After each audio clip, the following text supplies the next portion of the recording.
আজকে আমি একটি গল্প বলবো। তার নাম হলো পরিশ্রমী একটি ছেলে। গ্রামে একটি ছেলে থাকতো। ছেলেটি একদম পড়াশোনা করতো না, সে খালি খেয়ে বেড়াতো।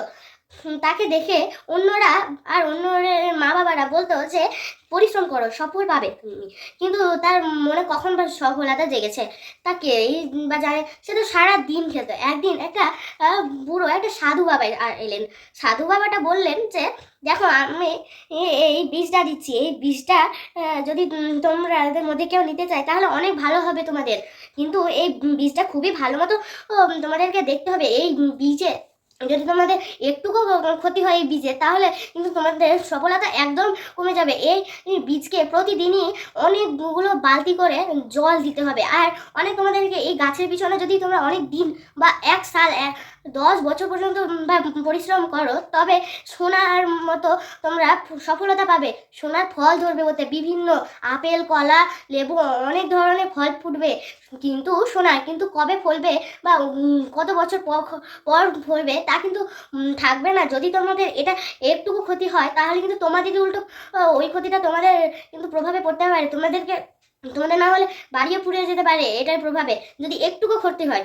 সব গ্রামবাসীরা শুনে ভয় পেয়ে যায় আর বলে দেয় যে আমরা এটা করব না। এটা করতে গেলে আমাদের যদি বাড়ি পুড়ে যায় বা এটা হয় বা কারো গরু মারা যায়, এতে যদি কিছু ক্ষতি হয়, সাধু বাবা তো বলেই দিয়েছে কিছু একটা ক্ষতি হবে বা মারা যাবে বা কিছু হবে। তাই সব ভয় আর কিছু করলো না। শেষমেশ ওই দুষ্টু ছেলেটার ওইটা নিল। সে ভাবলো যে দেখা যাক, একবার যদি করে দেখি তাহলে সমস্যা কি। তখন সে ওই বীজটা নিল ওই সাধু বাবার কাছে, আর তার বাড়ির একদম সামনে লাগালো আর ভালোভাবে দেখাশোনা করতে লাগলো। সবাই তাকে দেখে প্রতিদিন অবাক হয়ে যেত। সেই যে দুষ্টু ছেলেটি গ্রামে দুষ্টুমি করে বেড়াতো, ফল চুরি করতো, খেলে বেড়াতো, সেই ছেলেটা এখন কি পরিশ্রম করছে। তাকে দেখে সবাই অনেক খুশি হয় আর গর্বিত হয় যে দুষ্টু ছেলেটি এখন পরিশ্রম করছে, নিজের রক্ষে দাঁড়াচ্ছে। আর সবাই তাকে সফলতা দিতে থাকে।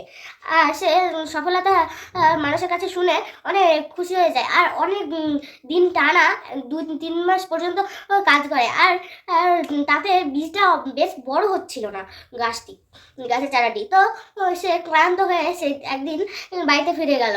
সে সেই দিন সারা রাত কাজ করছিল। সেই দিনের আগের দিনের রাত পর্যন্ত, রাত থেকে শুরু হয়েছিল কাজে লাগতে। সে খুবই ক্লান্ত হয়ে পড়েছিল। সে খায়ওনি পর্যন্ত।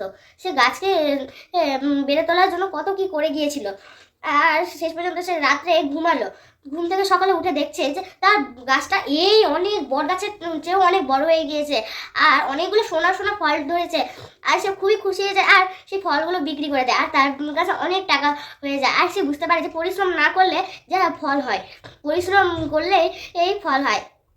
আর সে এটা বুঝতে পারলো যে আমাদের হাতে এক ধরনের জাদু আছে। জাদুটির নাম হলো পরিশ্রম।